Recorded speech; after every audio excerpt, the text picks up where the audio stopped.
Chapter 1: The Allure of Fluency. In the 450-seat Levinson Auditorium, one of Yale University's largest lecture halls, nearly every seat is filled. On Mondays and Wednesdays, my undergraduate course, Thinking, meets here, and today's lecture on overconfidence promises to be particularly engaging. My plan involves inviting a few students to the front to dance to a K-pop video. I begin the class by describing a phenomenon known as the above-average effect. In one survey, when 1 million high school students were asked to assess their own leadership abilities, 70% rated their skills as above average. When asked about their ability to get along with others, 60% placed themselves in the top 10th percentile. A similar bias appears among academics. When college professors were polled on their teaching skills, 2/3 rated themselves in the top 25%. After sharing these and other examples of such generous self-assessments, I pose a question to my students. What percentage of Americans do you think claimed they are better than average drivers? Giggling at what they assume are outrageous overestimations, they shout out numbers like 80 or 85%. Their guesses, however, are far too low. The correct answer is 93%. To truly teach students about the biases that shape our thinking, simply describing study results is never enough.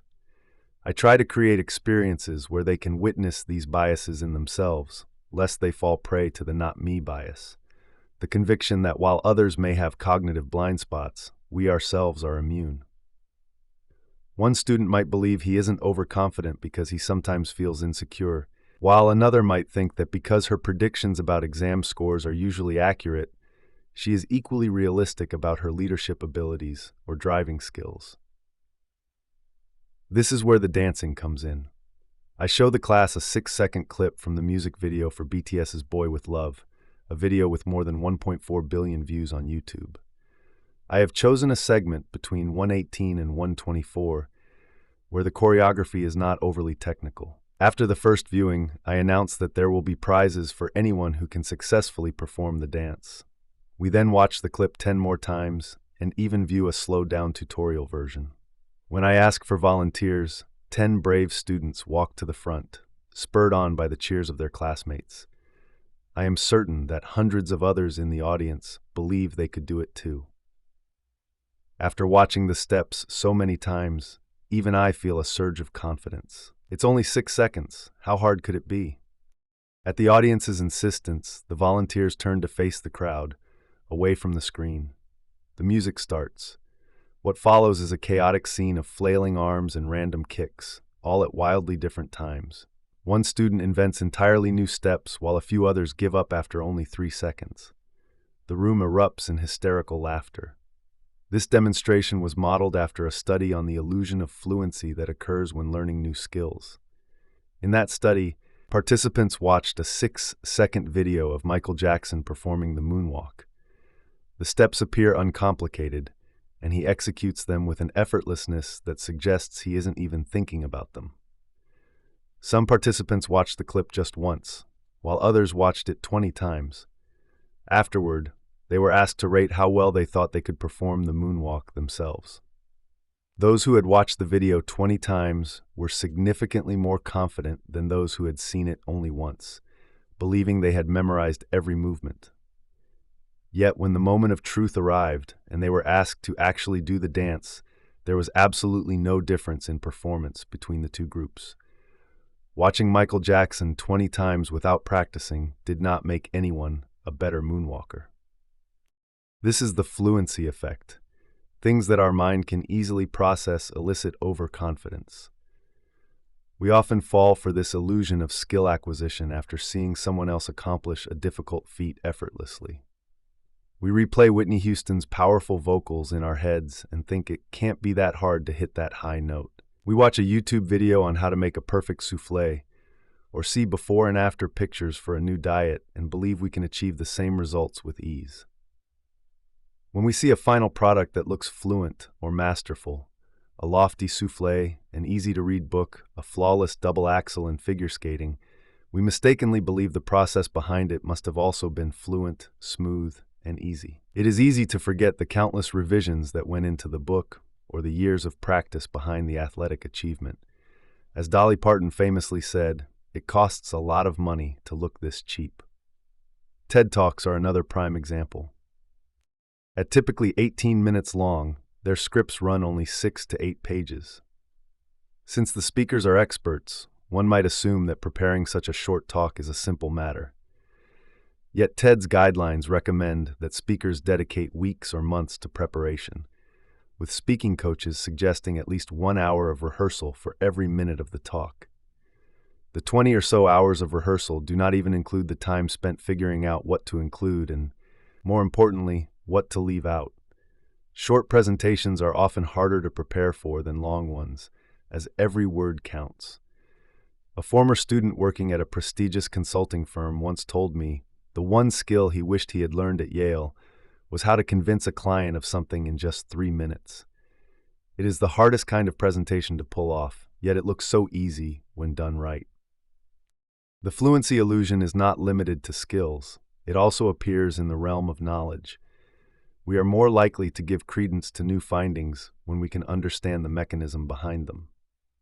Consider duct tape. Studies have shown it can be as effective, or even more so, than liquid nitrogen for removing warts. This claim is hard to believe until you hear the explanation. Warts are caused by a virus that can be killed when deprived of air and sunlight. Covering a wart with duct tape does exactly that, making the treatment suddenly sound much more credible. People are more willing to infer a cause from a correlation when they can envision a fluent process, even if the underlying data remains the same. This becomes a problem when that underlying mechanism is flawed.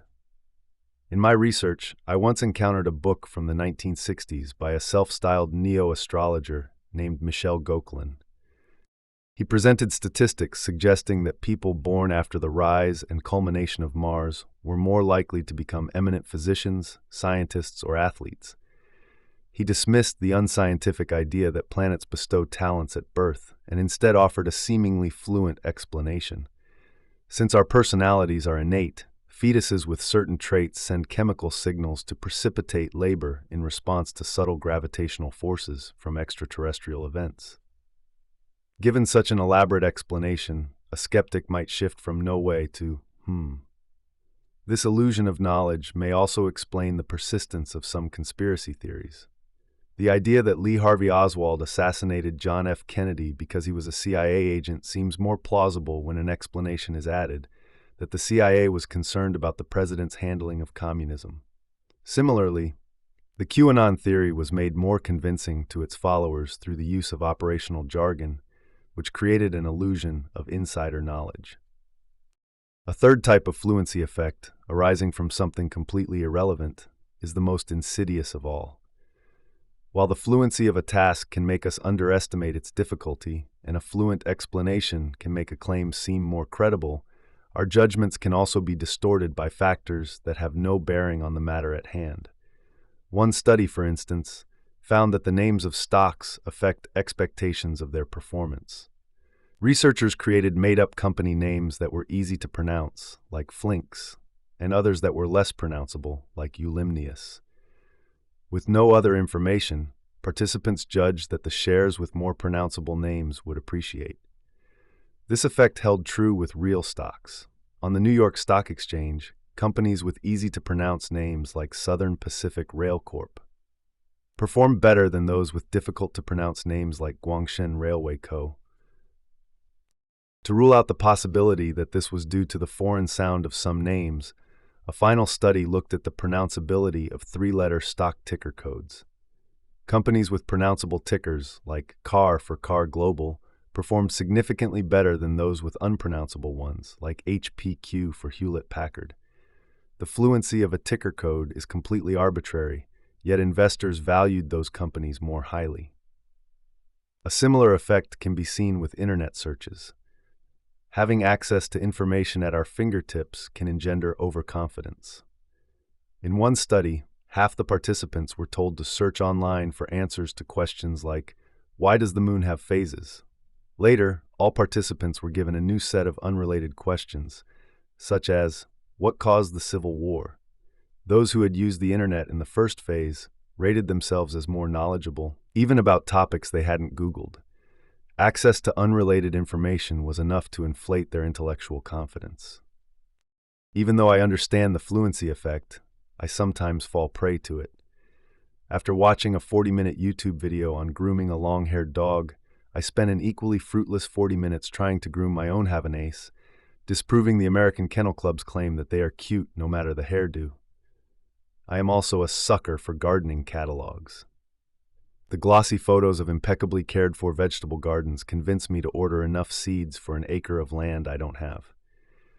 Despite my efforts, last year I harvested a grand total of 4 peppers. If I, an expert who has been teaching and researching cognitive biases for over 30 years, am not immune, how can anyone else be? The answer is that we are susceptible to these biases because they are byproducts of highly adaptive mechanisms that have evolved over thousands of years to aid our survival. We can't just turn them off. The fluency effect stems from a simple rule used in what cognitive psychologists call metacognition, the awareness of what you know. Metacognition is a vital component of cognition. It tells you not to jump into a deep pool if you don't know how to swim and to find out what a fixed-rate mortgage is before you sign up for one. One of the most useful cues for metacognition is a feeling of fluency or familiarity. We are familiar with things we know and can do. But familiarity is just a heuristic, a rule of thumb. Like the 28% mortgage rule for determining how much house one can afford, it's a quick and dirty shortcut that doesn't guarantee a perfect solution. We rely on feelings of familiarity to make metacognitive judgments in situations where we can't systematically validate our knowledge, such as judging whether we can swim without taking a test each time. The problem is that this generally useful heuristic can sometimes mislead us.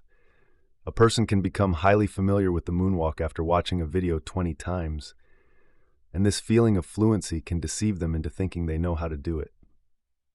To make this concept more concrete, we can look to an analogy from the world of visual illusions, as described by Nobel laureate Daniel Kahneman. The images we see are projected onto the flat, two-dimensional surface of our retinas, yet we perceive the world in 3D. Our brain uses various cues to achieve this, one of which is linear perspective, the way parallel lines appear to converge at a distant point. Our visual system automatically assumes that an object closer to that vanishing point must be farther away. Therefore, if 2 identical horizontal lines are placed within this perspective, our brain perceives the one that appears farther away as being larger. This is called the Ponzo illusion. You can verify with a ruler that the lines are the same length, but you will still see one as longer. Cognitive illusions, like the fluency effect, persist even after you understand they are illusions. To suggest we should always discount our feelings of fluency would be as absurd as saying we should perceive the world as flat to overcome the Ponzo illusion. These illusions arise from cognitive systems that have adapted to help us navigate an uncertain world. It is worth living with the Ponzo illusion if the system that causes it also allows us to perceive the 3D structure of the world. Likewise, it's better to be able to judge what we know by relying on our feelings of fluency, even if they occasionally lead us astray. The analogy to visual illusions, however, stops there. Visual illusions are rarely harmful, but overconfidence can have serious real-life consequences, far worse than a bad haircut for a dog. It could lead you to blow a career-changing presentation, lose your life savings on the stock market, or invade the U.S. Capitol based on misplaced faith in unsubstantiated stories. Merely learning about fluency effects is not enough to counteract them. Like trying to lose weight, we need to go beyond simply thinking we should eat less and deploy concrete strategies. The answer is yes, it is possible to sidestep the fluency effect. One simple solution is to make a task disfluent by physically trying it out. Read your presentation out loud. Bake a souffle before inviting your girlfriend's father for dinner. Sing "I Will Always Love You" in the mirror before performing it at the company holiday party. This self-generated feedback is enough to break the illusion. Simply running through the process in your head only reinforces it. This principle of rehearsal applies not just to skills, but also to knowledge. We are often overconfident about the extent of what we know. In one study, participants first rated how well they understood how various objects, like a toilet or a helicopter, worked. The average rating was in the middle of the scale, which, though it may not seem like much, is a form of overconfidence caused by the illusion of fluency. When they were then asked to write a step-by-step explanation of how a helicopter functions, they became significantly less certain about their knowledge. This kind of reality check can occur in a job interview when a candidate who is prepared to say their strength is organizational skills freezes when asked for specific examples. Talking through answers to practice questions, or even recording yourself, can objectify your responses and reveal weaknesses before someone with decision-making power does. Reducing overconfidence can also have benefits for society at large, such as reducing political extremism. In a study, participants were asked to state their positions on various political policies and then rate their understanding of each policy's impacts. When they were subsequently asked to write down those impacts, their confidence was lowered. Remarkably, when they were later asked to rate their positions on the policies again, they had become more moderate. The more their illusion of knowledge was shattered, the less extreme their views became. This is why it is so important to have conversations with people who hold different views. It forces us to explain the consequences of our positions and confront the holes in our knowledge. Unfortunately, there are many situations where we cannot simply try things out. This brings us to the planning fallacy, our tendency to underestimate the time and effort needed to complete a task.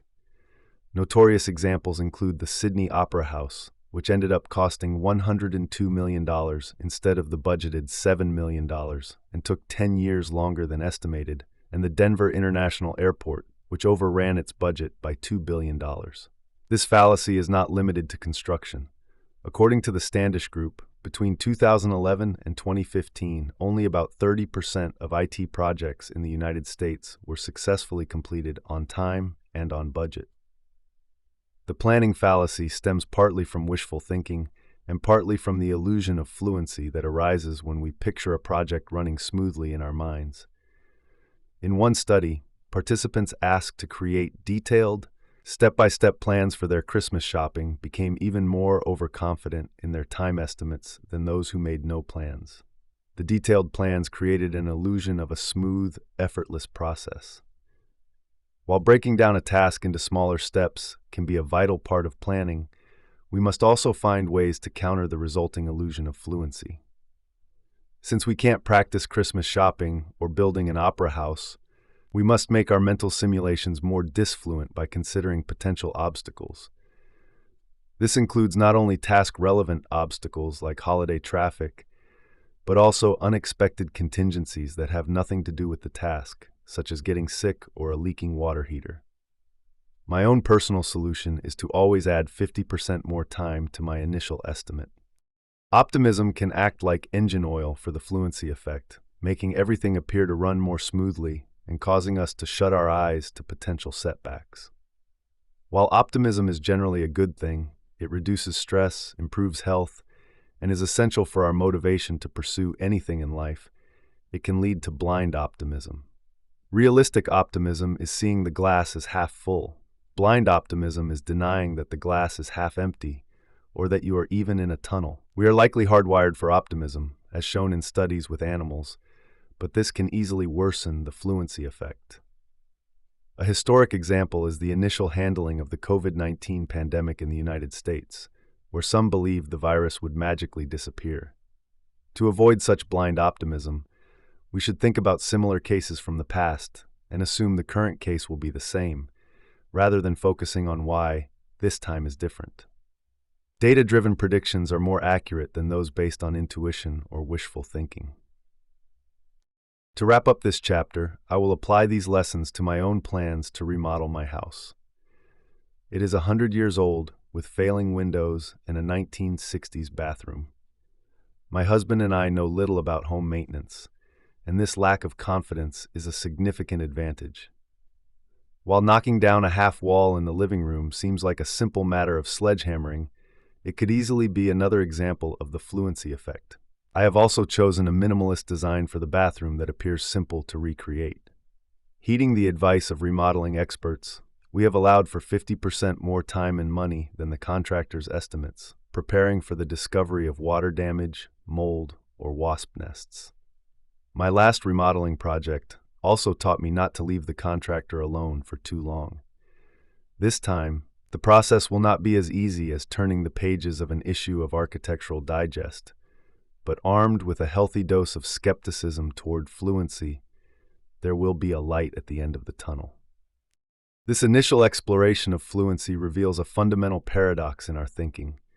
The very mental shortcuts that allow us to navigate the world efficiently are also the source of our most profound errors in judgment. By recognizing the deceptive ease with which we perceive skills, knowledge, and future plans, we are prompted to question our own certainty and seek out methods to ground our confidence in reality. The challenge, then, is not to eliminate these cognitive biases, which may be impossible, but to become more deliberate in our thinking, especially when the stakes are high, transforming a potential weakness into a source of intellectual humility and strength. Chapter 2: Confirmation Bias. Late one afternoon, while I was wrapping up work in my office, I received a call from Bisma, a former advisee and one of the brightest students I have ever taught. She sounded upset, and since she is not one to get frazzled easily, I immediately dropped what I was doing to listen. She explained that she had just left an appointment with a new doctor. Bisma had been suffering from mysterious health problems since high school, a persistent nausea that was especially bad in the mornings and sometimes so severe it caused her to faint. She couldn't keep food down and as a result was very thin. Her previous doctors had ruled out the usual suspects: celiac disease, ulcers, stomach cancer, but had failed to find the cause. She had gone to this new doctor simply to renew a prescription for anti-nausea medication before a semester abroad in Nepal and Jordan. After politely listening to her describe her symptoms, the doctor asked her a startling question. "Do you enjoy throwing up?" It was immediately clear to Bisma that he suspected she had anorexia. Thrown completely off guard, she struggled to recall the exact sequence of the conversation that followed, but it went something like this. When she said no, she did not enjoy it. He likely thought she was in denial. When he asked if she enjoyed food at all, and she said no, wondering who could possibly enjoy food with chronic digestive issues, he took it as further confirmation. His final question, "Do you want to kill yourself?" was met with a firm no from Bisma, who by then was so upset that she walked out of his office. The doctor, interpreting her reaction as hysterical denial, became even more convinced of his diagnosis. He followed her into the waiting room, shouting in front of the other patients, "Come back to my office. You have a serious problem." She rushed to her car and called me. Bisma did go on her study abroad program, though it was cut short by the COVID-19 pandemic. During the 2 months she was away, her symptoms vanished completely. While the exact cause remains unknown, she now suspects an allergy to something in the United States, and that the time away allowed her immune system to recover. What is certain is that she was never treated for anorexia, and the stress of a global pandemic disrupting her junior year did nothing to help her health. In retrospect, we can see not only that the doctor's diagnosis was wrong, but also why he was so confident. Bisma was extremely thin. Other common causes had been ruled out. She admitted to not enjoying food, and she reacted with what he saw as strong denial. Where the doctor went wrong was in asking only questions that would confirm his initial suspicion, and in phrasing them in such a way that any answer she gave would serve as proof. To understand this phenomenon, consider the following problem. I will give you a sequence of 3 numbers, 2, 4, 6, that is determined by a simple rule. Your task is to discover the rule by proposing your own sequences of 3 numbers. For each sequence you propose, I will tell you if it follows the rule or not. Let's imagine a student, Michael, attempting this task. He first tests the sequence 4, 6, 8, and I tell him yes, it follows the rule. This is too easy. He says, concluding the rule is even numbers increasing by 2. I tell him he's incorrect. Michael revises his hypothesis to any numbers increasing by 2, and to test it proposes 3, 5, 7. I again say yes. To be extra careful, he tries 13, 15, 17, and again receives a yes. He triumphantly declares the rule, and again, I tell him he is wrong. Despite a perfect SAT math score, Michael is stumped.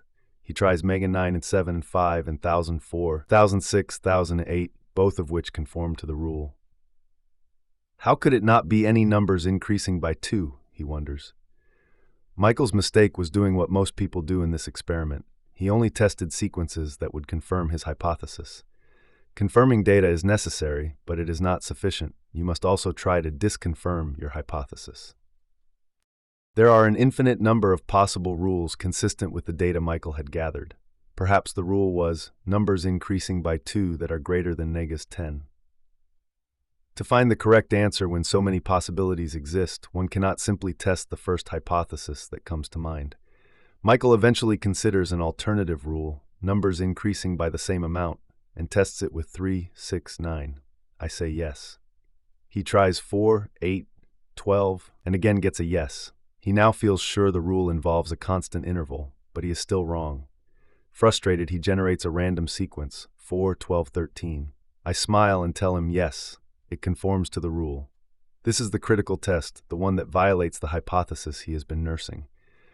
After a moment of thought, he asks if 5, 4, 3 follows the rule. I shake my head no. Humbled, Michael meekly suggests, could the rule be any increasing numbers? I reply, yes! This experiment, known as the 2-4-6 task, was devised in 1960 by Peter C. Wason, a cognitive psychologist who gave us the term confirmation bias, our tendency to seek out evidence that confirms what we already believe. At a time when most psychologists assumed humans were fundamentally logical, Wason's work disconfirmed that very belief. In his first experiment, only about a fifth of participants found the correct rule without first announcing an incorrect one. When the experiment was repeated at Harvard with the condition that participants had only one chance to state the correct rule, 73% still got it wrong. Revisiting Bisma's encounter with her doctor, we can see the 2-4-6 task playing out in a clinical setting. He diagnosed her with anorexia and then, like Michael, only sought evidence that would confirm his belief. The evidence seemed to fit. She was thin, she threw up, she didn't enjoy food, and she overreacted to his questions. Yet, just as with the number sequence, an infinite number of other explanations were consistent with this evidence. The doctor failed to consider a highly plausible alternative, that Bisma had an unusual disease and was tired of doctors not understanding her problem. To test this, he should have asked disconfirming questions, such as, do you think you are fat when others say you are thin? Or, do you make yourself sick when you feel full? She would have gladly answered no to both, introducing evidence that might have forced him to reconsider his initial diagnosis. Sometimes, confirming evidence is presented in a way that is purposely misleading, as in a 2004 advertisement for Evian water that featured a woman with glowing skin and the text, 79% of people who drink an extra liter of Evian pure natural mineral water a day notice their skin looking smoother, more hydrated, and as a result, visibly younger. This sounds convincing, but it plays on our confirmation bias. Like the subjects in the 2-4-6 task who settled on a rule that was too specific, the ad invites us to believe that only Evian has this effect. It neglects the broader, more likely truth. Drinking an extra liter of any water would likely produce the same result. The same dynamic appears with something as mundane as the door close button on an elevator. When we are in a hurry, we press it repeatedly, and eventually the doors close. We take this as confirmation that our action caused the result.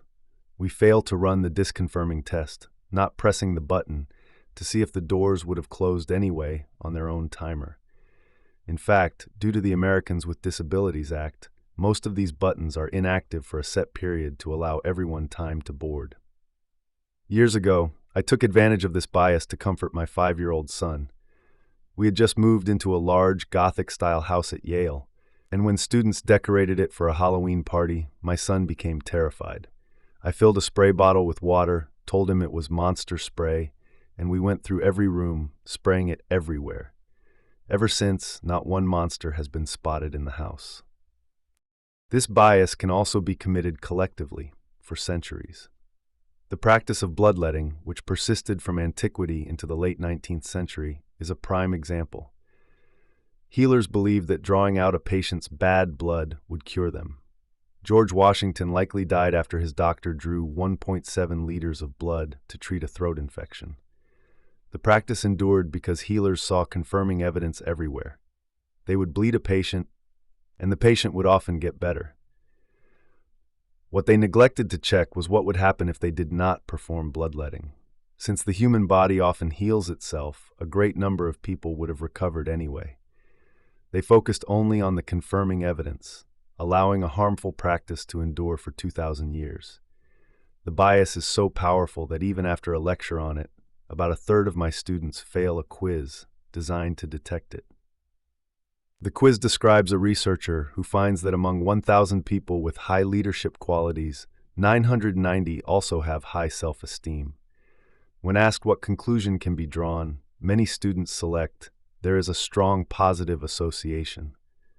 The correct answer, however, is that one cannot draw any conclusion because the researcher failed to gather data on people with poor leadership qualities.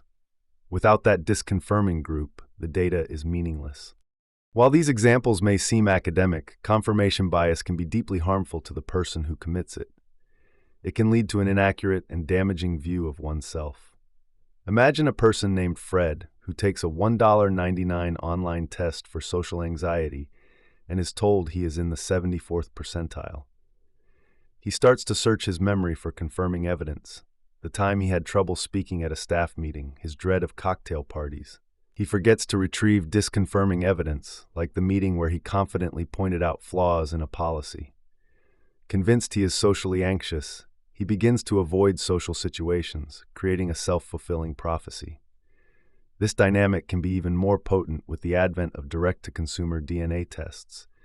In a study I conducted with a former student, we gave participants a fake saliva test and then randomly told one group they had a genetic predisposition for depression and the other group that they did not.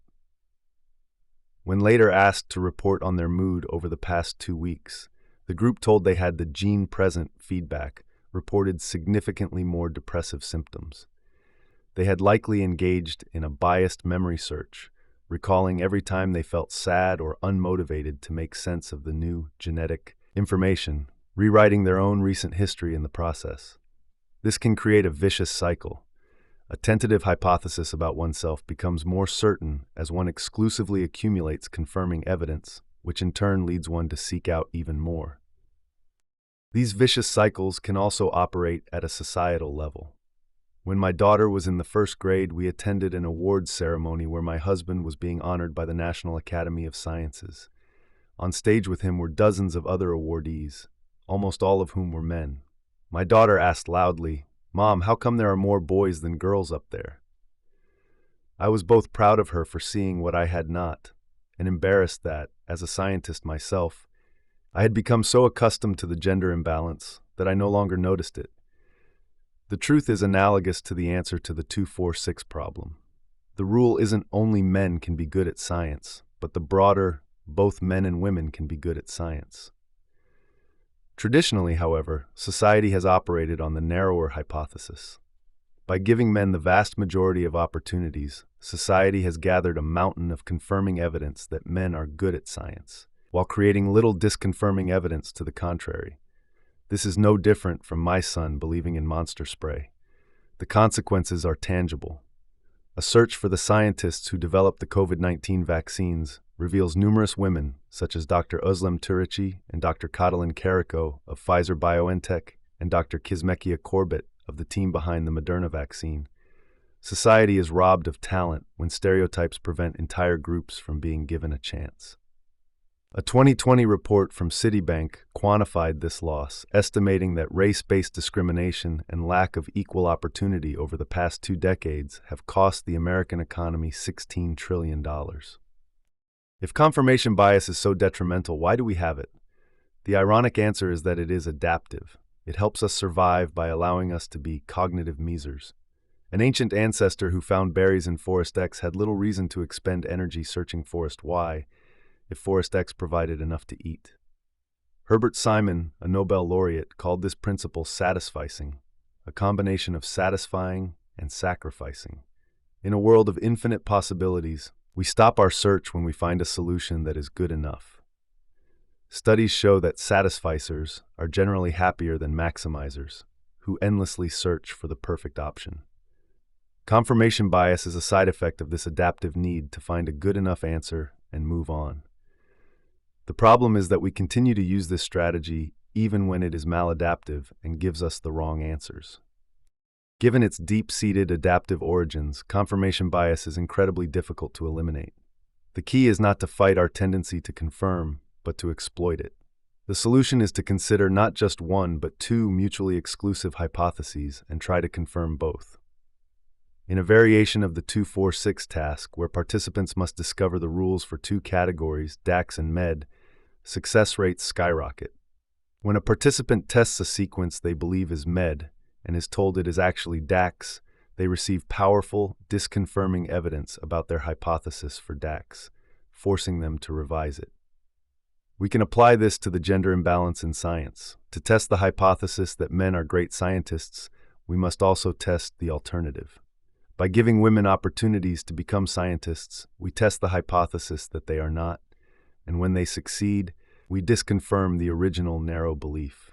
On a personal level, instead of asking only, "Am I an introvert?" we should also ask, "Am I an extrovert?" and search for evidence for both. Still, there are challenges. Testing an alternative can feel too risky. The reason bloodletting persisted was that it felt unconscionable not to perform it. More recently, parents bought baby Mozart videos, which claimed to raise IQs because not doing so felt like depriving their child of a potential benefit, even though later studies disconfirmed the effect. Confirmation bias is also a habit, an automatic and mindless process. Breaking it requires conscious effort. The first step is learning about its devastating consequences. The next is to begin a practice of disconfirming your assumptions in low-risk, everyday situations. Introduce some randomness into your life. Take a different route to work. Order a random item off the menu. Let a friend pick out your clothes. A computer scientist named Max Hawkins created an app that would randomly choose a location in his city and summon an Uber to take him there, leading him to discover parts of his world he never knew existed. Life is full of possibilities, more numerous than the atoms in the universe, and it is up to us to discover them. Having seen how easily we are swayed by the illusion of fluency, we now confront a deeper, more active flaw in our reasoning. It is not just that things can look deceptively simple, but that we actively seek out and cling to evidence that supports our initial, often flawed conclusions. This journey into confirmation bias moves us from understanding a passive error of perception to confronting an active, ingrained habit of thought, revealing the profound challenge and necessity of learning how to be wrong in order to ultimately be right. Chapter 3: The Challenge of Causal Attribution. In January 1919, as the world reeled from the Great War and the 1918 flu pandemic, leaders of the victorious powers convened at the Paris Peace Conference. An impasse soon developed. Woodrow Wilson, the American president, argued against punishing Germany too harshly, while France and Britain demanded massive reparations. Then, on April 3rd, Wilson fell ill with the flu, suffering neurological symptoms that lingered even after his recovery. He returned to the conference but lacked the strength to champion his agenda. The resulting Treaty of Versailles buried Germany under a mountain of debt, a condition many historians believe crippled its economy and paved the way for the rise of Adolf Hitler and the Nazis. This sequence of events leads to a haunting question. If Wilson had not caught the flu, would the Holocaust have never happened? Attributing an atrocity as systemic and monstrous as the Holocaust to a single case of the flu feels deeply disturbing, even if the timeline is accurate. The causal explanation just doesn't feel right.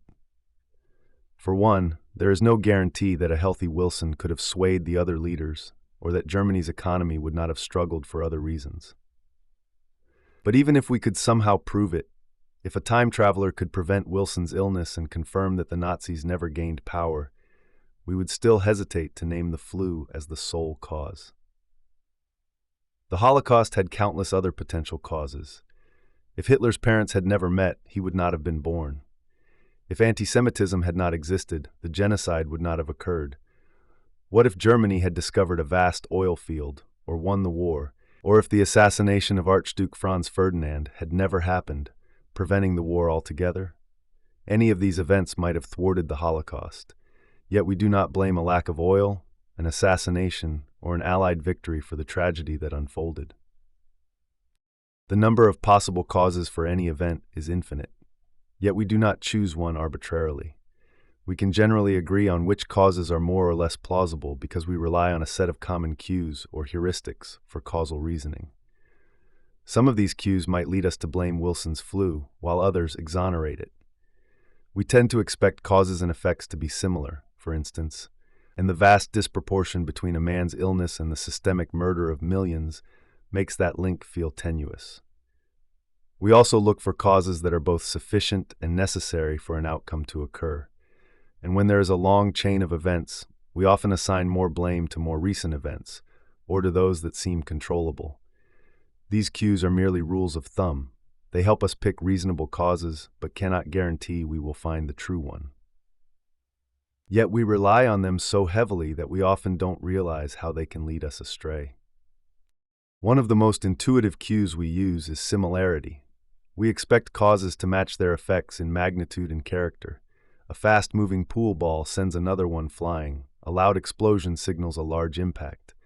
We are surprised when a tiny bird lets out a deafening squawk precisely because the cause and effect seem so dissimilar. When an effect is vast and complex, like climate change, we intuitively seek a vast and complex cause, a myriad of human activities and natural forces, rather than a single event like an oil spill.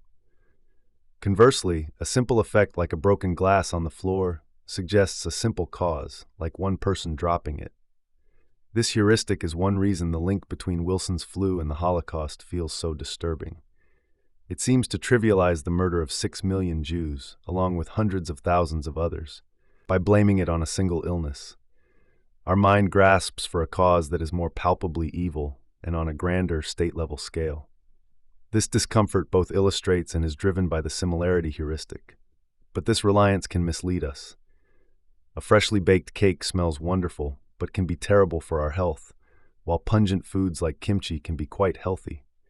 And as the germ theory of disease demonstrated, a cause can be microscopically small, while its effect is fatal. Small acts of kindness can change a life, and a seemingly minor transgression can set off a cascade of unforeseen consequences. A more powerful cue we use is sufficiency. When a condition is sufficient to produce an outcome, whenever X happens, Y happens, we infer that X is the cause. If Jill pours ice water on Jack and Jack screams, we accept her action as the sufficient cause of his scream. The problem is that once we settle on a sufficient cause, we often stop looking for others, discounting them as possibilities. We wouldn't consider that Jack might have also seen a snake or suddenly remembered a missed appointment. This discounting of other potential causes happens all the time. If an actress gets a role and we learn her father is friends with the producer, we might discount the possibility that she is also a talented performer, as if the two causes were mutually exclusive. We tend to believe that great effort implies a lack of natural genius, a myth Mozart's widow allegedly cultivated by burning his early sketches. As Michelangelo said of his work on the Sistine Chapel, if you knew how much work went into it, you wouldn't call it genius. This same discounting occurs when we are paid for a task we enjoy. The external reward can diminish our sense of intrinsic motivation. This tendency is not always wrong. Often, these trade-offs exist in the real world, but automatically discounting other valid causes can lead to harmful conclusions. In 2005, then Harvard President Larry Summers suggested that the gender gap in the sciences might be due to differences in intrinsic aptitude, a claim that discounted the role of societal factors and gender bias. Such unwarranted discounting has devastating real-life consequences.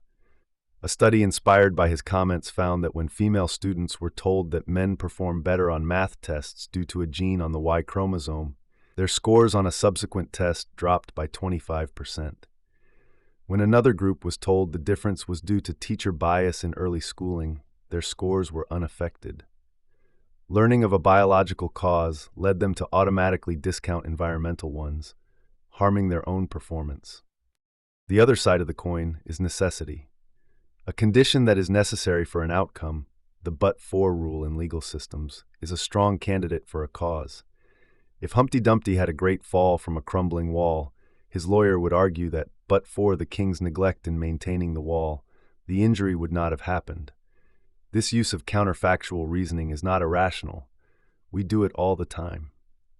Would I have been in that accident if I hadn't gone to that store? Yet not all necessary conditions are considered causes.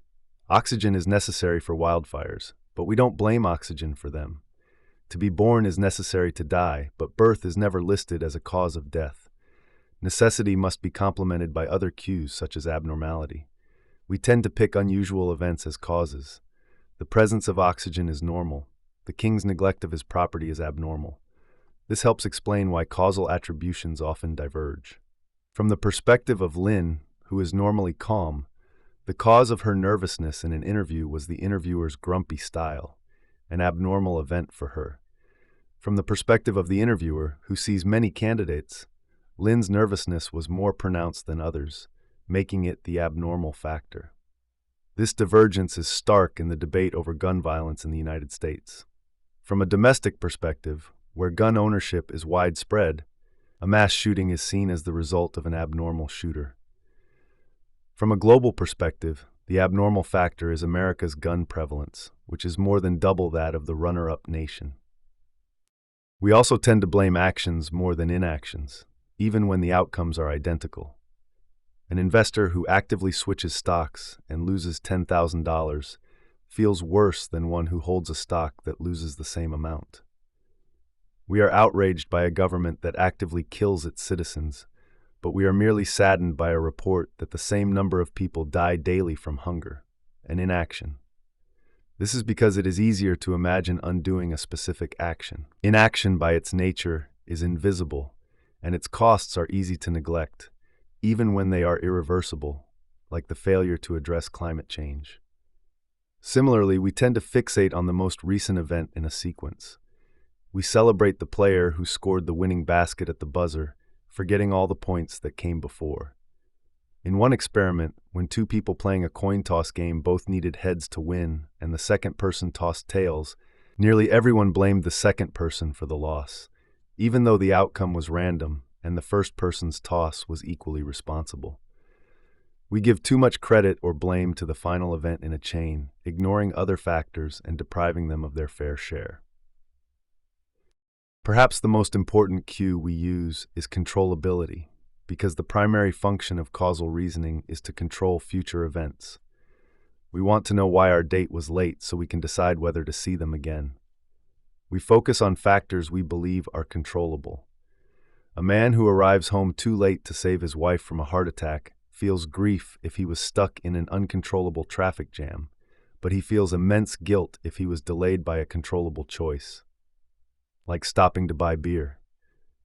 This focus on control can have tragic consequences, as when victims of crime blame themselves. It is easier for a survivor to imagine undoing their own controlled actions, if only I hadn't smiled, than to imagine changing the perpetrator's behavior. They blame themselves, even though the perpetrator is obviously at fault. But what happens when the causes of an event are so complex that they feel unknowable? When a string of bad things happens, we may ask, "Why me?" A question that often leads to rumination, the continuous recycling of the same negative thoughts. My late colleague Susan Nolan-Hoeksema's groundbreaking research showed how this process can cause depression. In her study, dysphoric participants who were asked to think about their feelings for just 8 minutes became significantly more depressed. We tend to ruminate when things go wrong, not when they go right, in a futile attempt to gain insight and solve our problems. It becomes a vicious cycle of confirmation bias, where we continuously find evidence for our negative feelings. The way to break this cycle is to distance yourself from the problem.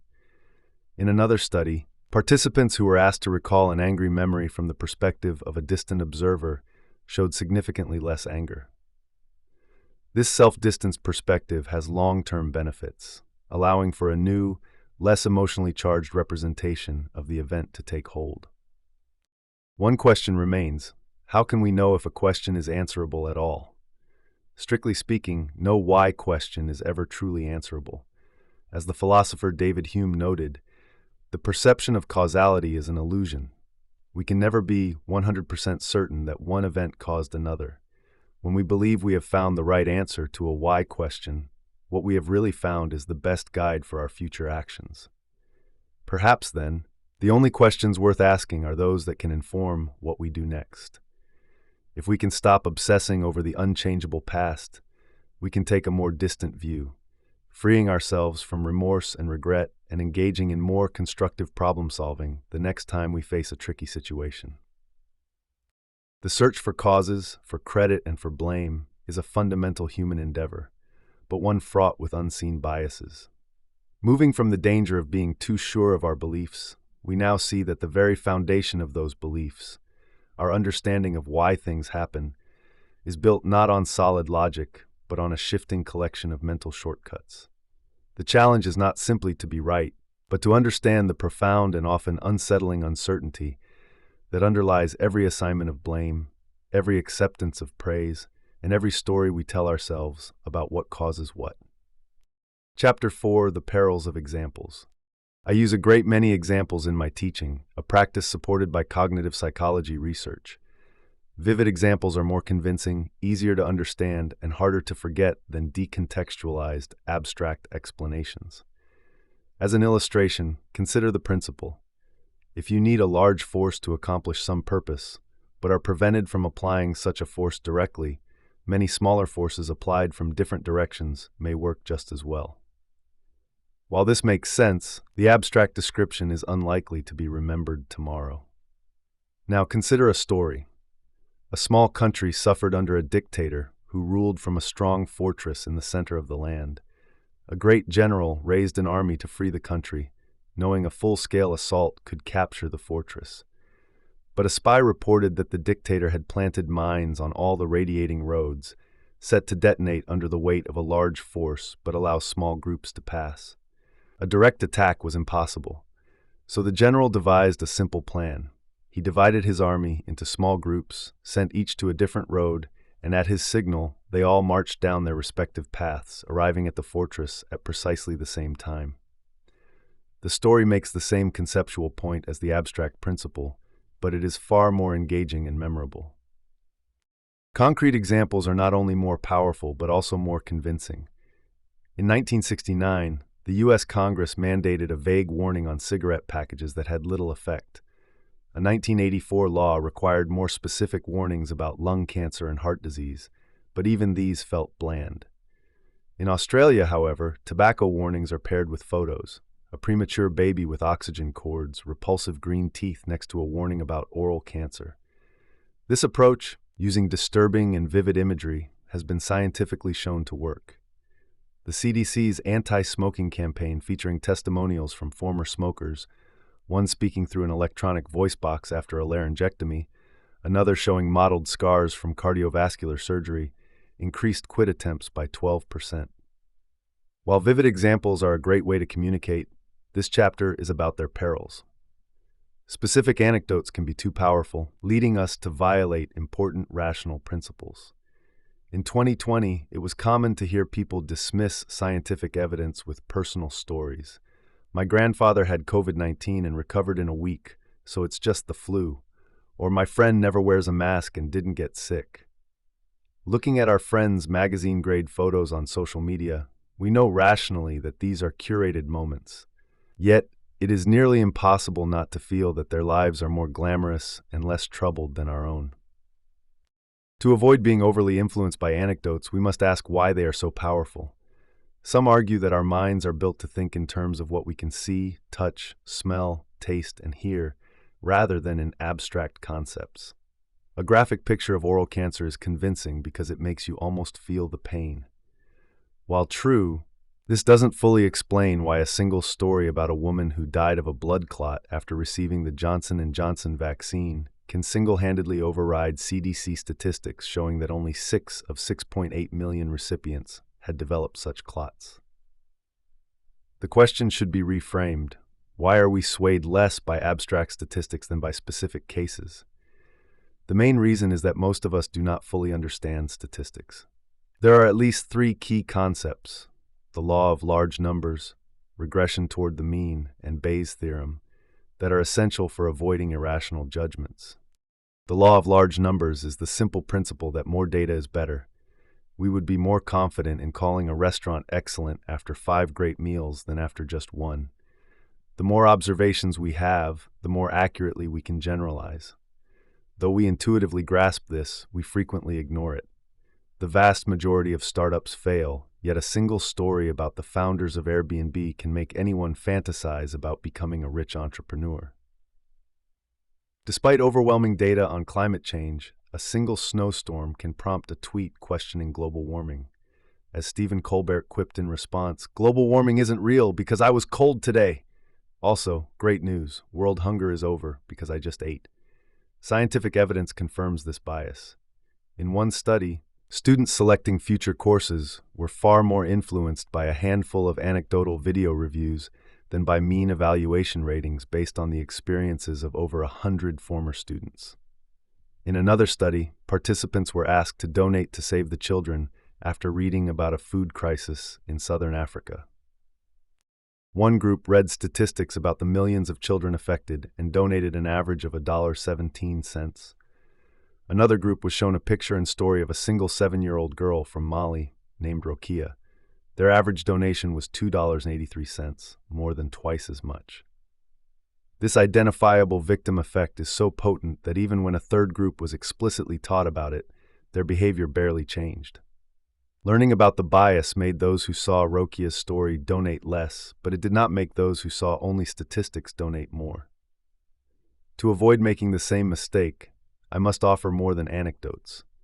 Yet, to make the point memorably, I will use myself as an example. When my son was young, I signed him up for skating, which he never got the hang of, and soccer, where he would run away from the ball. Based on this small sample of 2, I concluded he was not into sports. But the population of all sports is vast. It turned out he wasn't running from the ball. He just liked running. His high school required all students to join a sport, and he became captain of the cross-country team. The next statistical concept, regression toward the mean, is less intuitive. A good way to understand it is through the Sports Illustrated cover jinx. Frequently, after an athlete or team appears on the magazine's cover, their performance declines. In 2015, Serena Williams was featured on the cover just before the US Open, with a chance to win a calendar Grand Slam. She was promptly upset in the semifinals. In 2017, a cover featuring Tom Brady and the unstoppable New England Patriots was followed by a loss in their season opener.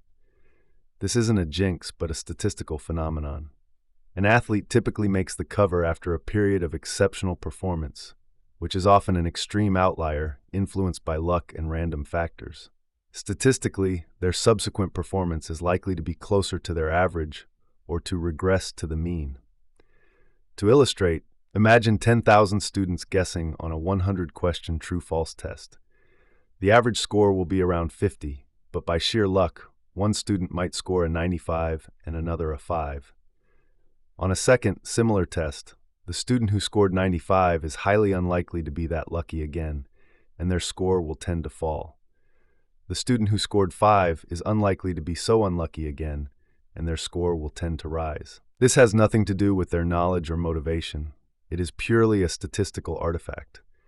Top athletes are not merely lucky, but their peak performances are often aided by random factors, playing conditions, a lucky bounce that cannot last forever.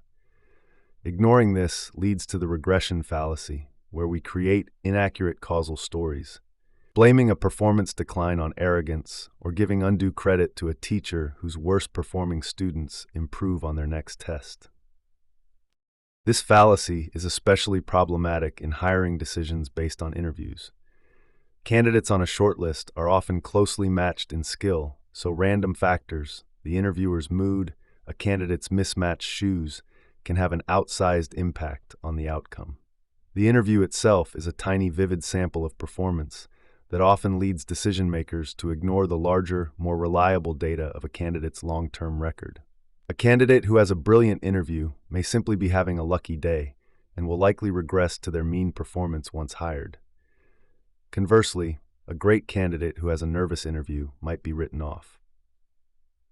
When I was on the job market, the search committee chair who ultimately hired me at Yale told me he didn't believe in interviews. To fill the time, I had to ask and answer my own questions about my research. To avoid being a victim of this fallacy, one should increase their sample size by applying to many jobs, allowing the random factors to cancel each other out. To avoid committing it, interviewers should rely more on resumes and, like dating before marriage, sample multiple observations of a candidate's performance over time. The third crucial statistical principle is Bayes' theorem, which helps us properly understand conditional probability. The tragic aftermath of the September 11, 2001 attacks provides a stark example. The rage and devastation led to a surge in hate crimes against American Muslims and the implementation of ethnic profiling. The logic, however flawed, was that since the attacks were carried out by Middle Eastern terrorists, it was justifiable to target that group. This reasoning relies on a confusion of conditional probabilities. The probability that something is an animal, given that it is a koala, is 100%. But the reverse is not true. The probability that something is a koala, given that it is an animal, is definitely not 100%. People frequently confuse the probability of A given B with the probability of B given A. In medicine, this leads to misinterpretations of tests like mammograms. The probability of a positive mammogram, given that a woman has breast cancer, is quite high. Many people, including physicians, incorrectly assume that the inverse, the probability of having breast cancer given a positive mammogram, is also high. In reality, because the base rate of breast cancer in the population is low, about 1%, the actual probability of having the disease after a positive test is less than 10%. The same flawed logic underpins Islamophobia. The vivid memory of 9/11 leads to the belief that if there is terrorism, it's by Muslims. People then flip this to believe, if a person is Muslim, that person is a terrorist. This is as nonsensical as saying that because all koalas are animals, all animals must be koalas. When you run the actual numbers, using the population of Muslims in the US and the number of fatal terrorist attacks by radical Islamists, the probability of a random American Muslim being a terrorist is 0.073%, essentially zero. Statistical reasoning is hard. Given that anecdotes are so powerful, we must learn to make the best use of them. Ironically, learning a principle from a single powerful example often fails to promote its transfer to new situations. In one study, students read the story of the general and the fortress. Minutes later, they were given an analogous problem about using X-rays to destroy a stomach tumor without harming surrounding tissue. 80% of them failed to make the connection and solve the problem. They remembered the surface details, the general, the fortress, but not the underlying principle of convergence. Examples are so powerful that they can obscure the very point they are meant to illustrate. The solution is to demonstrate the same principle across multiple, varied stories. Having now learned the convergence solution in the context of both a military campaign and a medical procedure, you would be far more likely to apply it to a third problem. This is a technique master storytellers have long known. Jesus followed the parable of the lost sheep with the parable of the lost coin to make the same point about welcoming lost souls. Having established our vulnerability to superficial fluency, our tendency to seek only confirming evidence, and our flawed reasoning about cause and effect, we now see that the very building blocks of our arguments, the examples we use, are themselves a source of profound error. The anecdotes that feel so true and immediate often betray the statistical reality of the world, leading us to misjudge risks, misattribute blame, and embrace prejudice. The path to clearer thinking requires us not to abandon stories, but to understand their relationship to the larger, often invisible truths they represent. Chapter 5: Negativity Bias. I once wasted a great deal of time looking for a new phone case, an endeavor that perfectly illustrates my tendency to be a maximizer, someone who must find the absolute perfect item. After a long search through a myriad of online stores, I found a promising case with an average rating of 4 out of 5 stars. The first 4 reviews I read were glowing 5-star endorsements. I love it. great material and great look, and excellent quality, perfect in every way. Then I saw a single one-star review. Very nice looking case, it began. However, it is very fragile and uncomfortable to hold with one hand. The case broke within a week. That single negative comment undid all the positive ones. The fact that it claimed the case broke in a week, directly contradicting another review that praised its sturdiness after 4 weeks, was what bothered me most. I was stuck with my old Snoopy phone case for another year. You do not have to be a super maximizer to be overly affected by negative information. This negativity bias, our tendency to weigh negative information more heavily than positive, is a pervasive psychological phenomenon. In a study of Amazon products, researchers found that while positive reviews were correlated with higher sales, the percentage of negative reviews had a much greater impact. The same holds true for how we form impressions of people. If you have one neutral to positive interaction with a man named John and one negative one where he ignores a petition signer, your overall impression of him is likely to be more negative than neutral. The negative behavior simply carries more weight. This asymmetry is profound when it comes to life events.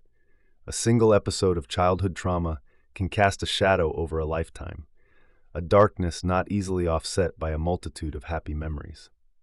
The bias is so powerful it can lead to blatantly irrational decisions. We prefer flights that are 88% on time over those that are 12% late, and judge a condom that is 95% effective to be better than one with a 5% failure rate, even though the information is identical.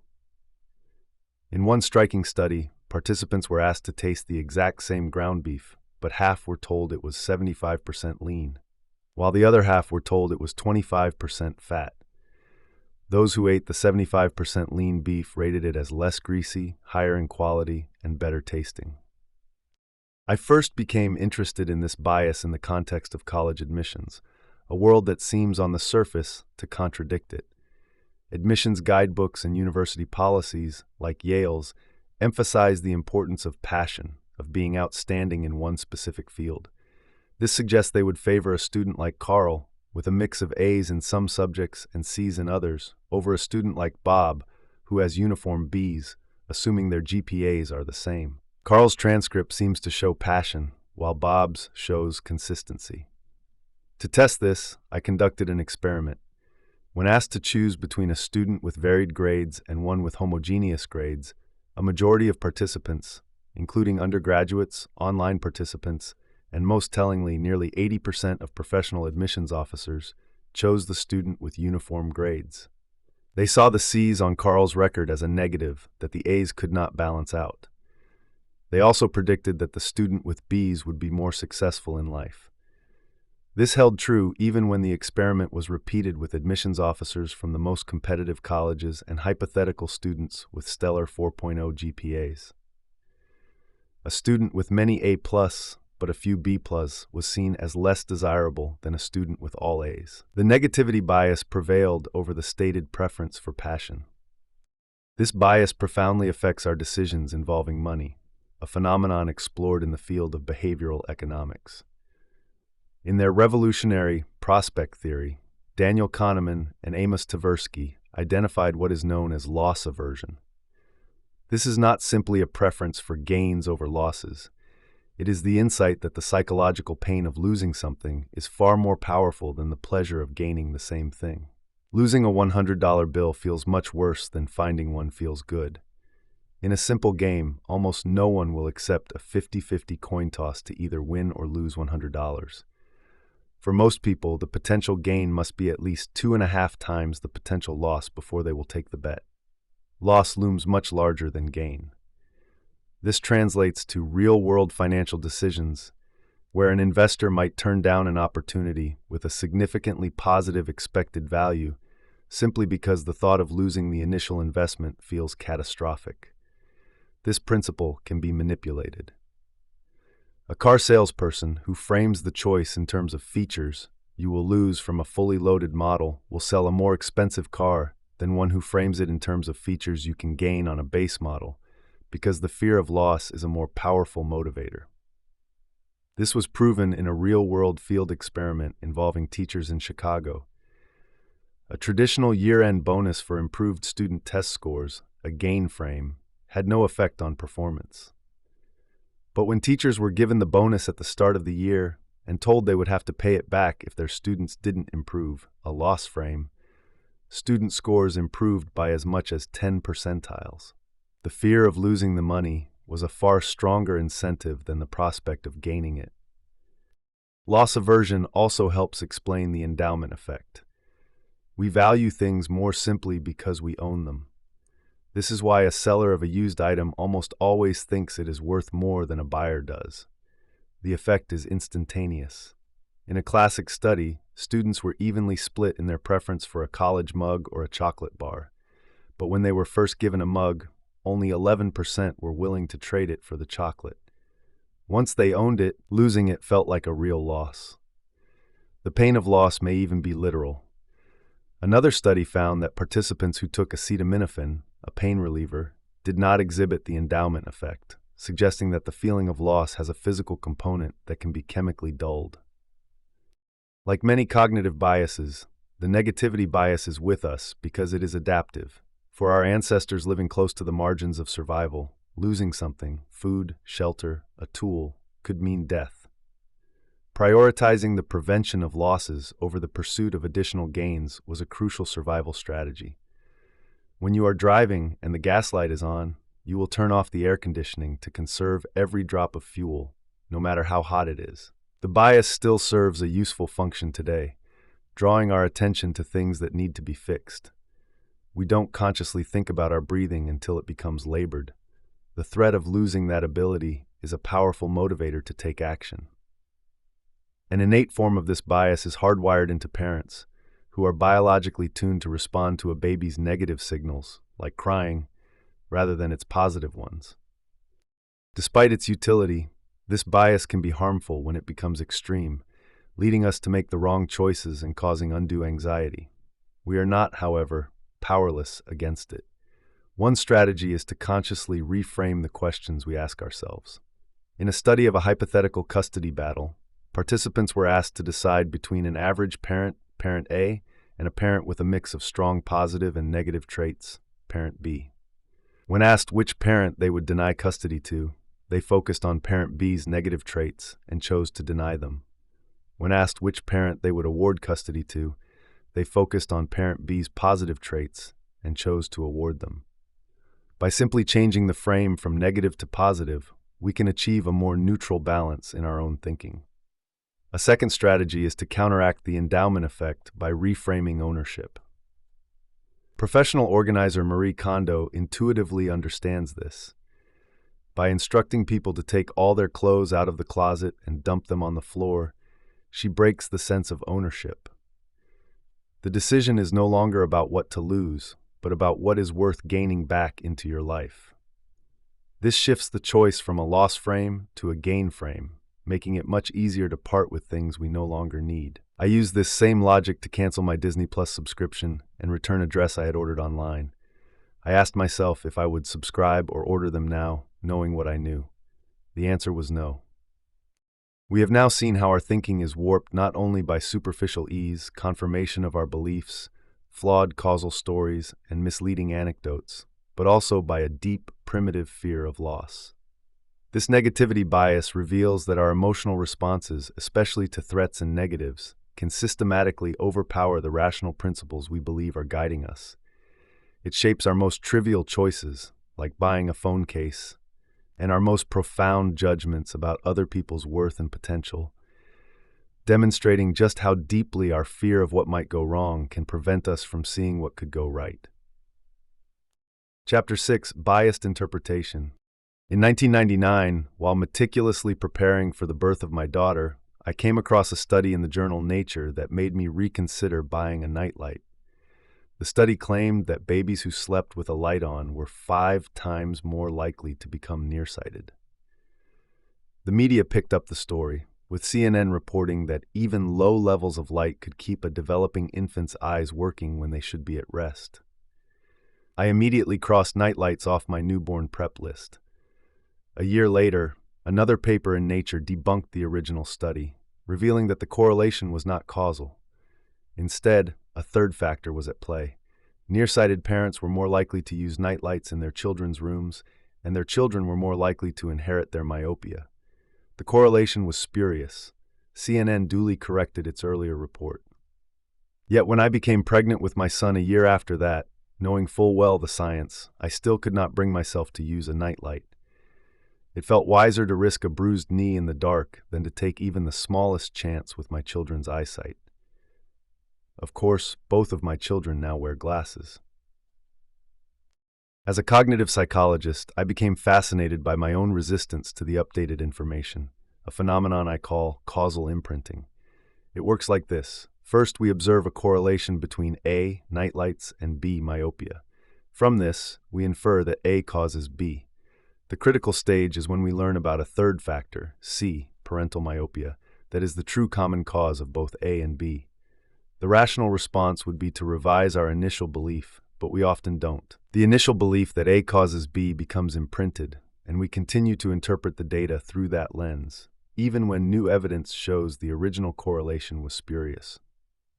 In experiments I conducted, participants who learned about factors A, B, and C simultaneously had no trouble identifying the correct common cause relationship.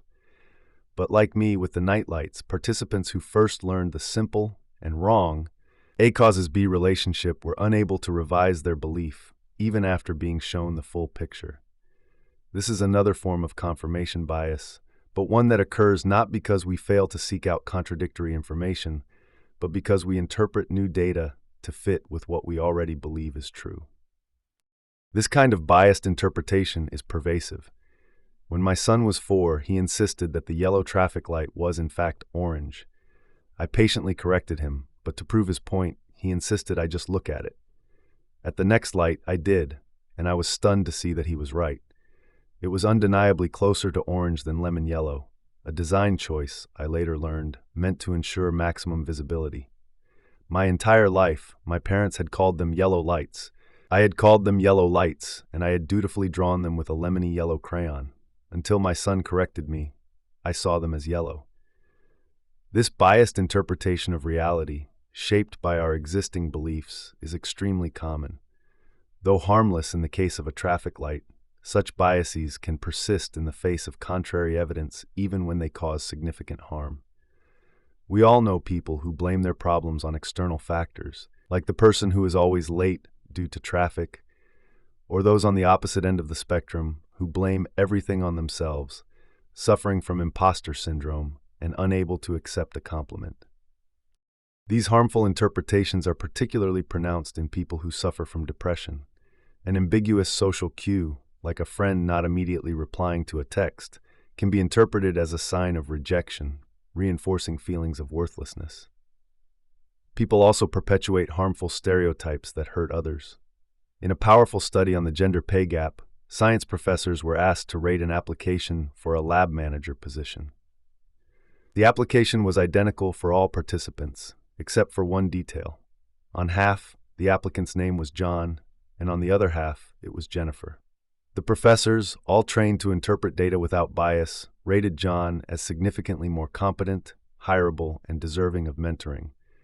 They also offered him a starting salary that was, on average, $3,500 higher. This was true for both male and female professors. Similar studies have demonstrated this bias across every kind of ism. In a video game simulating police encounters, participants were more likely to shoot an unarmed black man than an unarmed white man, and more likely to misjudge a white man with a gun, interpreting his pistol as a wallet. Both white and black participants were faster to press the "don't shoot" button for an unarmed white target than for an unarmed black one. One might think that being smart would make a person less susceptible to such biases, but the opposite can be true. Smarter people can be even more prone to biased interpretations because they are more adept at finding ways to explain away facts that contradict their beliefs. A seminal 1979 study on capital punishment illustrates this. Participants, who were either supporters or opponents of the death penalty, were shown brief summaries of studies, half of which supported its deterrent effect and half of which did not. Initially, both groups adjusted their views slightly in response to the new information. But then the study entered a second phase. The participants were given detailed methodological descriptions of the same studies. These details provided the ammunition for them to find flaws in the research that contradicted their original beliefs. Supporters found reasons to dismiss the anti-deterrent studies as flawed, while opponents did the same for the pro-deterrent studies. In the end, after reading the detailed evidence, both groups became even more polarized and more convinced of their initial positions. Coming up with these critiques requires analytical skill, but that skill was used not to find the truth, but to defend a prior belief. Another study on numeracy found a similar pattern. When presented with politically neutral data about a skin cream, people with higher numeracy skills were better at correctly interpreting the results. But when the exact same data was presented in a politically charged context about gun control, they used their skills selectively. Republicans with high numeracy were more likely to get the answer right only when the data supported their belief that gun control increased crime. Democrats with high numeracy were more likely to get it right only when the data supported their belief that gun control decreased crime. Intelligence, in these cases, did not reduce bias. It exacerbated it. Why do we interpret facts in such a biased way? While motivational factors, the need to save face or protect the credos of our group, certainly play a role, many of our biased interpretations occur without any vested interest. I had no stake in believing traffic lights were yellow. The female scientists who offered Jennifer a lower salary were not actively trying to block women from their field. These biases are deeply rooted in the fundamental way our cognition works, a process known as top-down processing. Our minds constantly and unconsciously use our vast store of existing knowledge to interpret the ambiguous stimuli we receive from the world.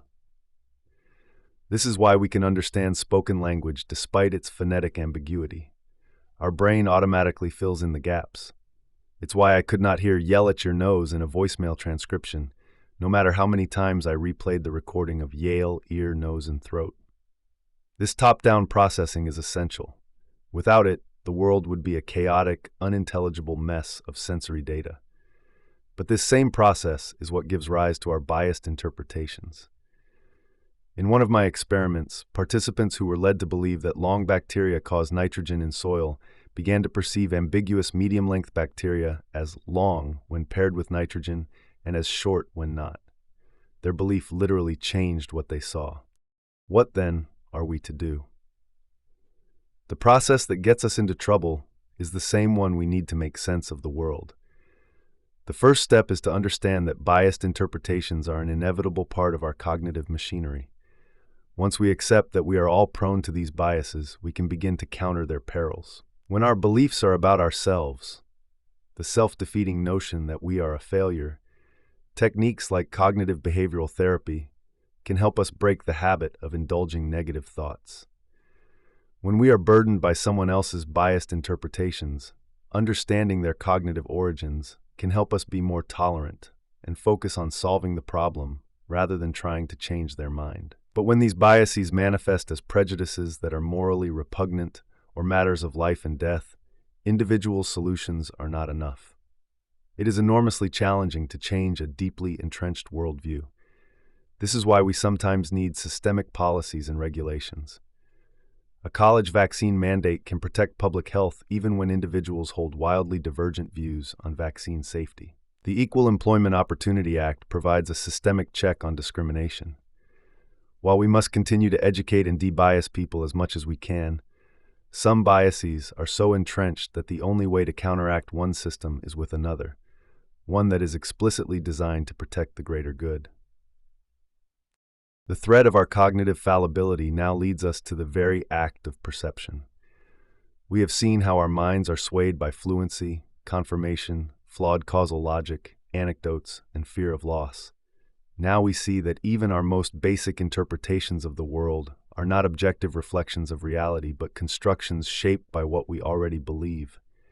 This is not a failure of character or intelligence, but a fundamental feature of how our minds work, a realization that carries with it both a profound challenge to our sense of certainty and a path toward greater humility and understanding. Chapter 7: The Dangers of Perspective Taking. My husband and I once attended a dinner party where our hosts, famous for their clever games, introduced a wine tasting challenge. Each of the three couples was given 4 unlabeled glasses of red wine.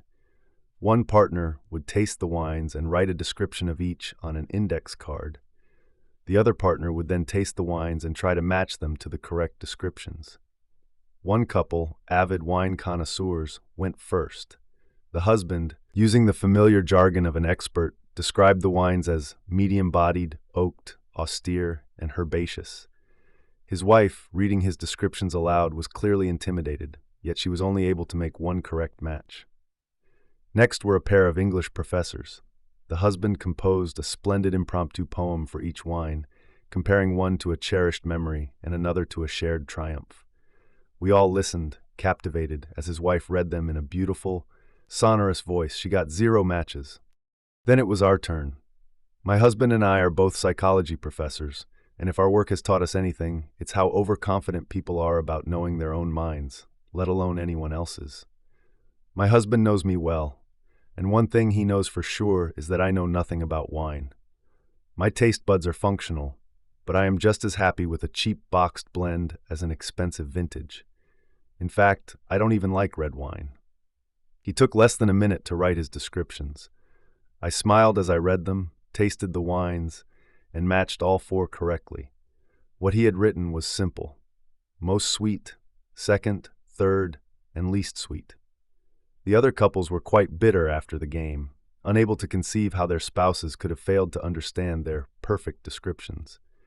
This is the peril of perspective taking.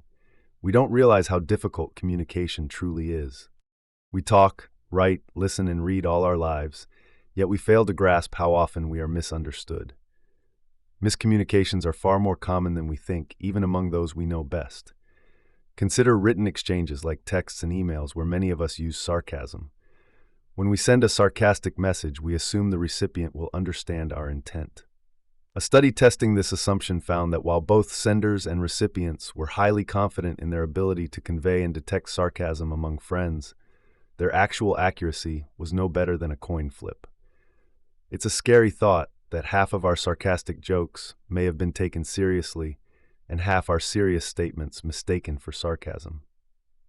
This particular failure is largely confined to written communication.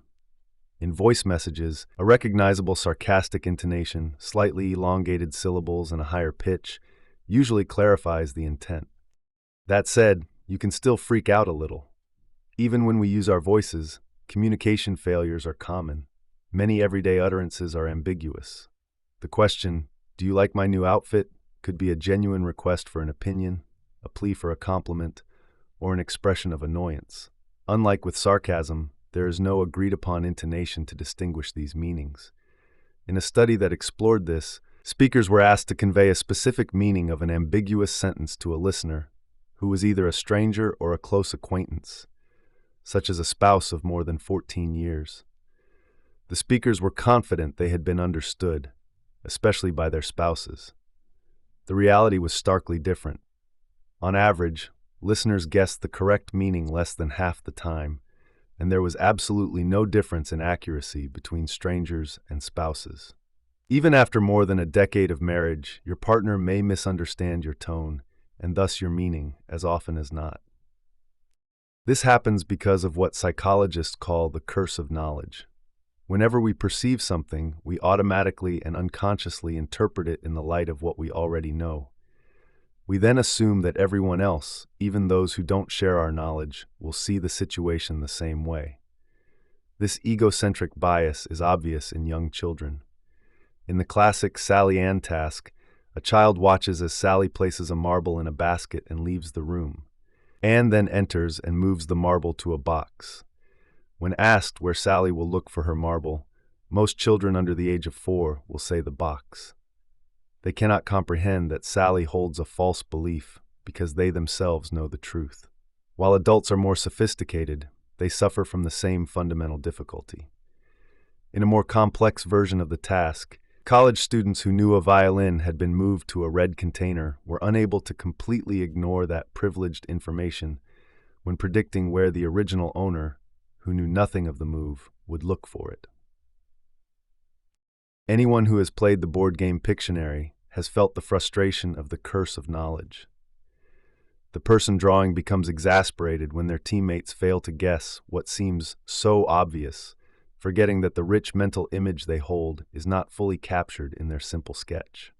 A more controlled and famous demonstration of this involves a simple task you can try at home. One person, the tapper, chooses a well-known song and taps out its rhythm on a table. The other person, the listener, has to guess the song. The tappers in the original study felt the task was easy because they could hear the full melody playing in their heads. They estimated that listeners would guess correctly 50% of the time. The actual result? Out of 120 songs tapped, only 3 were guessed correctly. The curse of knowledge makes us wildly overconfident about the transparency of our messages. This is why the expert couple in the wine tasting game failed. Their jargon was meaningless to a novice. The advantage my husband and I had was our mutual lack of confidence. He knew how ignorant I was about wine and had no choice but to use a vocabulary so simple it couldn't be misunderstood. In fact, experts are often poor teachers precisely because they cannot imagine what it is like not to know what they know. Sometimes our communication failures occur not because we can't know what the other person is thinking, but because we simply neglect to consider their perspective, even when it's crucial for our own goals. This is demonstrated by the status signal paradox. When getting ready for a social event where they want to make new friends, most people, if given the choice, will opt to wear an expensive designer watch over a generic one, or a luxury brand t-shirt over a plain one. They are trapped in their egocentric perspective, wanting to signal their high status. However, when another group of people from the same pool is asked who they would be more attracted to as a friend, their answer is the opposite. They prefer the person wearing the generic, unpretentious items. Even, and perhaps especially, when we are trying to impress someone, we forget to consider what their perspective will actually be. This neglect is not always a conscious choice. In a clever experiment, a participant sat across from a director, separated by a grid of objects. Some of the objects were in cells that were occluded from the director's view.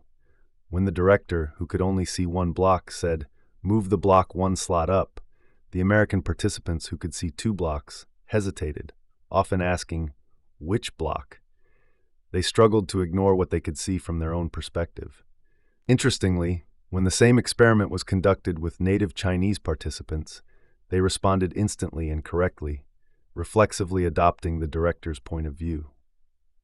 This cultural difference stems from the distinction between individualistic societies, which prioritize the self, and collectivist societies, which emphasize group harmony and require a constant awareness of others' thoughts and perspectives. This constant training makes perspective-taking an almost automatic skill. If these skills can be learned, how can we better understand what others think and feel? Training can begin in early childhood. Studies have shown that 3-year-olds can be taught to understand false beliefs through exercises that involve vocabulary about mental states. This gives them a cognitive theory of mind, the insight that others can understand the world differently. This is distinct from an emotional theory of mind, which is the ability to understand and have compassion for others' feelings. Psychopaths, for instance, are often skilled at cognitive perspective-taking, which they use to manipulate people, but they lack an emotional theory of mind. This emotional understanding can also be improved. In a study involving Syrian refugees, the percentage of Democrats willing to write a letter to the president supporting their admission more than doubled when they were first instructed to vicariously put themselves in a refugee's shoes. Here, however, is an important and counterintuitive caveat.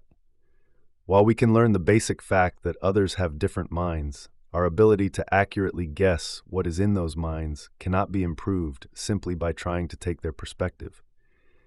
In a massive series of 25 experiments, researchers demonstrated that instructing people to put themselves in another person's shoes did not improve their accuracy on a wide range of tasks, from detecting lies to guessing a partner's preferences. The participants believed they were being more accurate, but their performance did not change. Proving this null effect is notoriously difficult, which is why so many experiments were necessary. My own marriage is a case in point. For over 25 years, I cooked meals I thought my husband knew were compromises for my own vegetarian-leaning tastes. It was only when our children left for college that I learned he had no idea. He thought I cooked fried chicken and Italian sausage, because I loved them too. What then certainly works?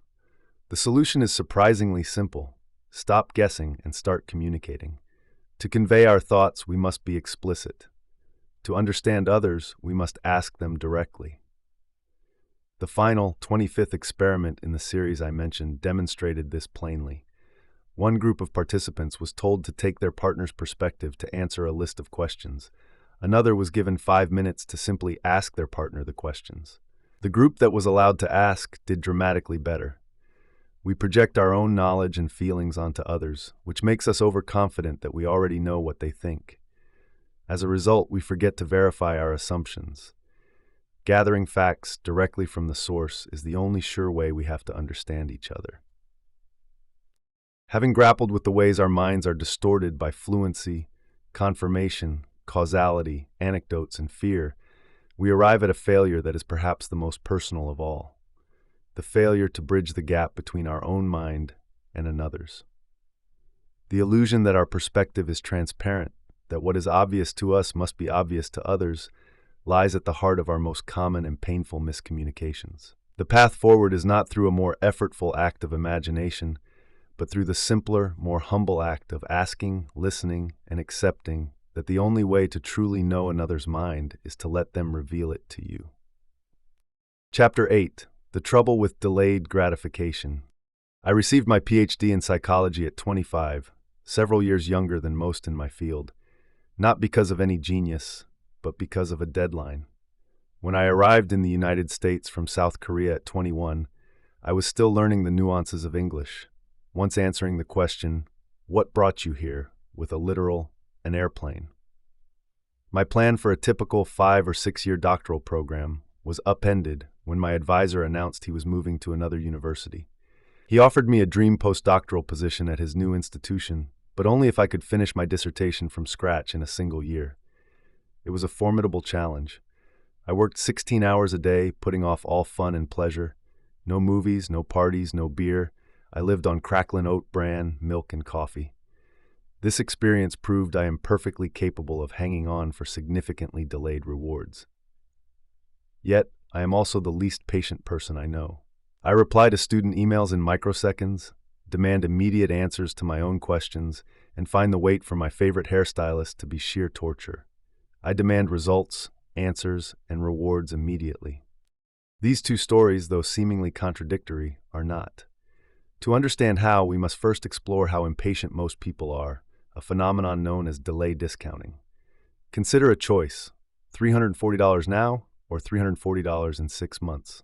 The answer is obvious. What about $340 now or $350 in 6 months? Most still take the money now. Even at $340 now versus $390 in 6 months, a majority of people will forego an extra $50 to avoid a 6-month wait.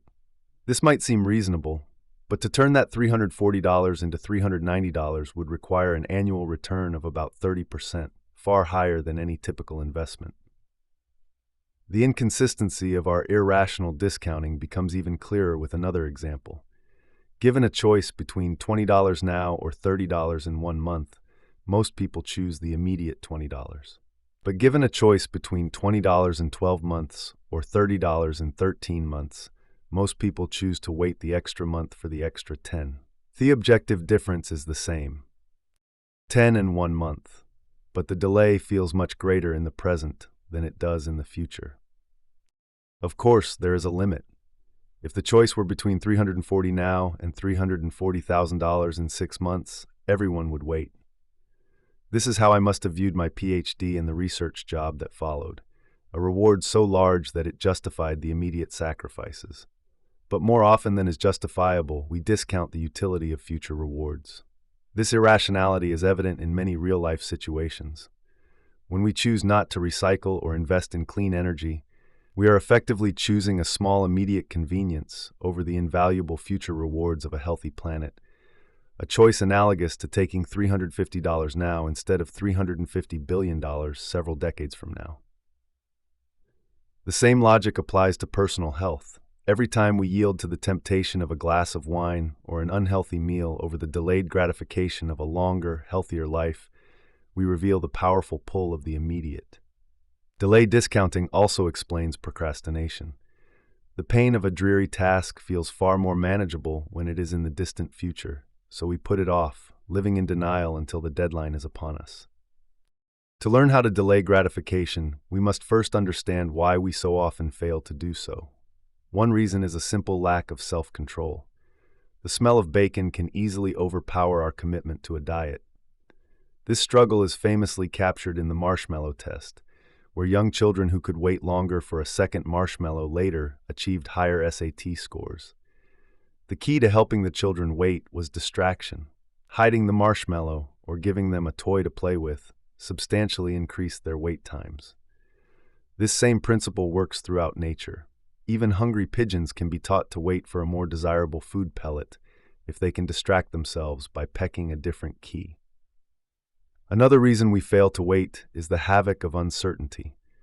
We have an aversion to ambiguity about the future that can immobilize our decision-making. In one study, students who had either passed or failed a tough exam were eager to buy a discounted Hawaiian vacation package. But a third group, who didn't yet know their exam results, preferred to pay a fee to delay the decision, even though the final outcome of the exam was unlikely to change their choice. This desire to resolve uncertainty leads to the certainty effect, where we place an irrationally high value on absolute certainty. Most people would choose a guaranteed $1 million over a gamble with a much higher expected value, but a 1% chance of getting nothing. That tiny chance of loss feels huge when contrasted with a sure thing. The solution is to boost our confidence about the future. Studies have shown that simply recalling a time when we had power and control makes us more willing to wait for better, delayed rewards. A final explanation is psychological distance. The future simply feels distant, blurry, and less real than the present. When I accepted a speaking engagement 6 months in the future, I underestimated the pain of a surgery scheduled 1 month prior because the event was so far off. To counteract this, we must make the future feel more concrete and real. In one study, students who saw age-progressed virtual reality avatars of themselves were twice as likely to save for retirement. In another, simply tying a delayed monetary reward to a specific planned future event, like a holiday in Rome, made people more likely to choose it. Thinking about their future selves even helped overweight women reduce their caloric intake. Before concluding, however, it is crucial to add a caveat. A one-sided emphasis on self-control and delayed gratification can backfire. The popular psychology narrative of the little engine that could is itself a form of confirmation bias, celebrating inspiring anecdotes of persistence while ignoring the countless examples of people who persisted for years in vain. This relentless drive for achievement contributes to an epidemic of anxiety among young people. After I received my PhD, through sheer persistence, I took a trip to Paris and was struck by the culture of leisurely 2-hour lunches with wine. It made me question our society's overemphasis on a live-to-work ethos, a mythology of constantly climbing the next mountain. Excessive self-control can also have a physical cost. Studies of socioeconomically disadvantaged teenagers have found that those with higher self-control, while exhibiting fewer behavioral problems, also showed signs of accelerated cellular aging and greater cardiometabolic risks by young adulthood. Engaged in a never-ending battle against the challenges of their environment, their stress systems are continuously activated to the detriment of their physical health. For those who value self-control, an extremely difficult task can become so discouraging that they perform worse than those with less desire for control. The ultimate challenge, then, is not simply to master delayed gratification, but to know when to persist and when to quit. I remind myself every day to enjoy the process without jumping ahead to the results. In yoga, the breath is a guide for how hard to push. If you cannot breathe easily, you are pushing too hard. It is a lesson that has saved me from my own control freak tendencies. If a goal is worth pursuing, the process itself, even the painful parts, should feel good. But if the only thing you enjoy is the final goal, it is probably time to rethink not just your priorities, but the way you think about them. This chapter has turned inward, from the external challenges of understanding the world and other people, to the internal struggle between our present and future selves. We have seen how biases can distort our view of reality, our beliefs, and our relationships. Now we see that our perception of time itself is biased, with the present looming so large that it obscures a future we often fail to properly value or even understand. The trouble with delayed gratification is not just a failure of willpower, but a profound misunderstanding between the person we are today and the person we hope to become.